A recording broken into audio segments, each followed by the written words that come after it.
अध्यक्ष महोदय, दादा आपल्याला या निमित्तानं लातूर जिल्ह्यामध्ये निधी अभावी विकासाची कामं रखडलेली आहेत।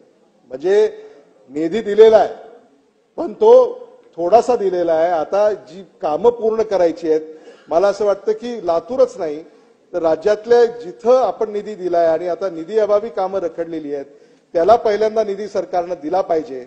मग त्याच्यामध्ये लातूरला एक ऑडिटोरियम मंजूर केलेला आहे, शादीखाना आहे, परमपूज्य डॉक्टर बाबासाहेब आंबेडकरांचा 70 फुटी पुतळा आहे, विलासराव देशमुख मार्गासाठी निधी आवश्यक आहे, अनेक पर्यटन स्थळं, सूरजशाहवाली दर्गा आहे, डॉक्टर बाबासाहेब आंबेडकर चैत्य स्मारक आहे, यासाठी सुद्धा निधी आवश्यक आहे। एवढंच नव्हे तर वाहतूक व्यवस्थेसाठी सुद्धा आता स्थानिक स्वराज्य संस्थांना निधी देणं गरजेचं आहे।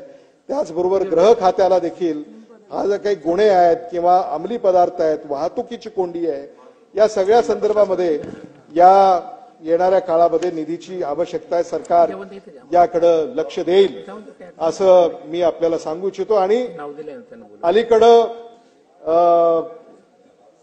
महाविकास आघाडी अध्यक्ष महोदय, आम्ही निवडणुका हारलो असू एखादी, पण आम्ही काही हिम्मत हारलेले नाही आहोत अध्यक्ष महोदय।